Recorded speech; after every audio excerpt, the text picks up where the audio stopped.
assalamualaikum, welcome back to my channel bareng Diana Trisik di sini.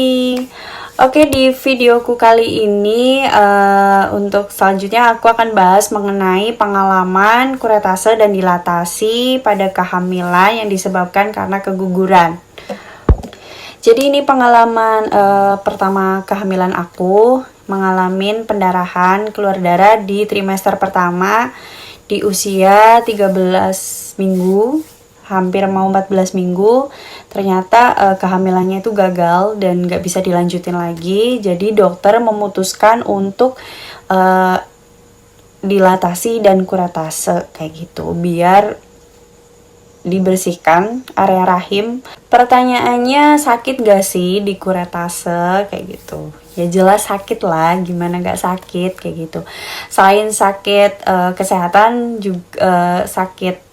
juga sakit mental juga, karena benar-benar kayak sedih banget ya, karena kehamilan pertama ternyata mengalami keguguran kayak gitu, pendarahan yang benar-benar di luar ekspektasi, di luar keinginan kayak gitu. Jadi awal mulanya itu sebelum dikuretase, dokter memberikan sedikit observasi kayak gitu untuk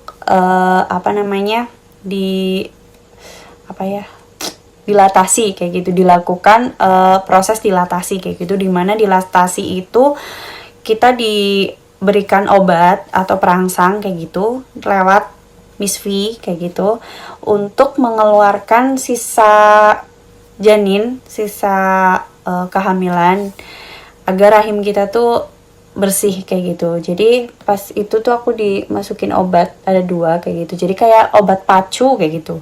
Iya, sama kayak halnya tuh obat pacu, tapi itu kayak aborsi kayak gitu kalau bahasa kasarnya ya. Dan itu efeknya itu 2 jam.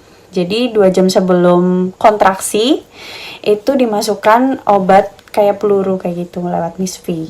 Dan itu bener-bener wah, Masya Allah banget ya, rasanya tuh kayak orang menstruasi 3 kali lipatnya gitu. Jadi tuh sakit banget, kram perut, tapi kayak diremes-remes kayak gitu, rahimnya tuh kayak diremes-remes, sakit banget kayak gitu. Itu reaksinya itu ada sekitar 1-2 jam kayak gitu. Jadi itu 1-2 jam tuh kayak diremes-remes kayak gitu, sakit banget.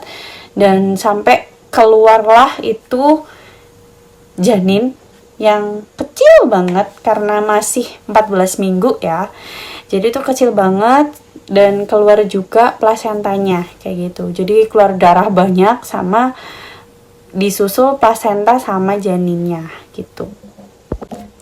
Dan alhamdulillahnya setelah keluar ternyata agak lega ya, perutnya tuh agak enakan.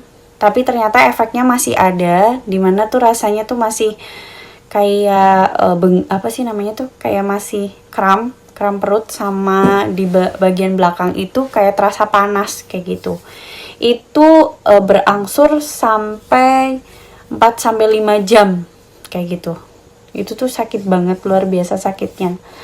Dan setelah keluar janinnya itu, bidan dan perawatnya itu bilang katanya sebelum di kuretase paginya itu aku harus disuruh puasa dulu sekitar 5-6 jam kayak gitu. Jadi udah sakit ya harus puasa, gak boleh makan, gak boleh minum gitu.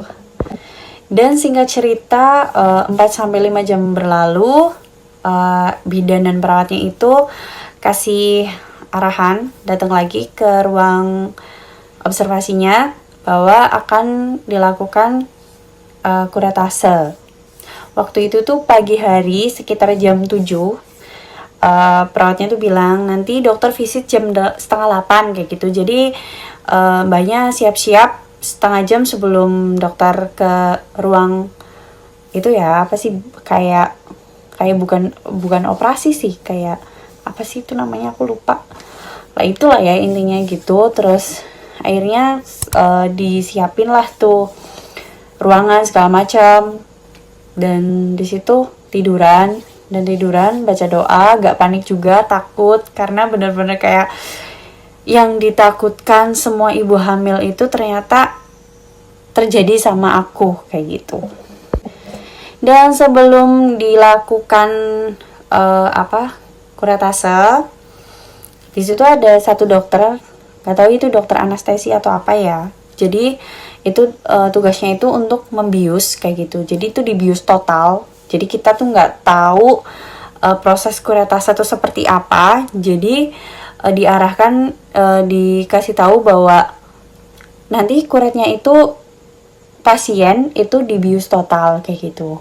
Jadi pas dibius total bener-bener kayak orang tidur, nggak kerasa apapun, cuman rasanya tuh kayak ngefly kayak gitu, kayak nggak tahu lagi di mana kayak gitu, tapi rasanya tuh kayak dan kata suami dan ibuku pada saat itu kan, suami dan ibuku yang nungguin aku itu ternyata kuretnya itu sekitar 1 sampai 2 jam kayak gitu.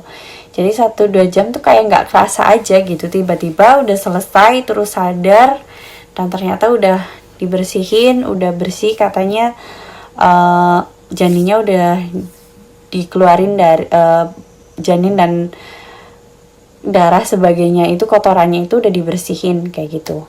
Jadi udah dilakukan, udah selesai kuretasenya.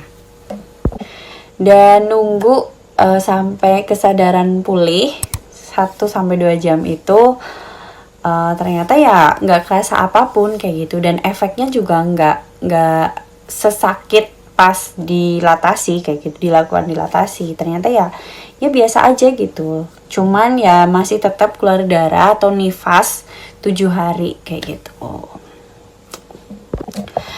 Itu dia teman-teman cerita singkat mengenai pengalaman dilatasi dan kuretase pada kehamilan pertama di usia trimester 1, 14 minggu, 13 minggu, 14 minggu gitu. Terima kasih yang sudah menonton video aku kali ini. Jangan lupa subscribe, like, dan komen video aku ini. Semoga kalian yang sedang hamil di luar sana diberikan kesehatan, keselamatan sampai kelahirannya kalian. Janinnya sehat, ibunya sehat, amin. Dan terima kasih, thanks for watching, udah nonton video aku kali ini.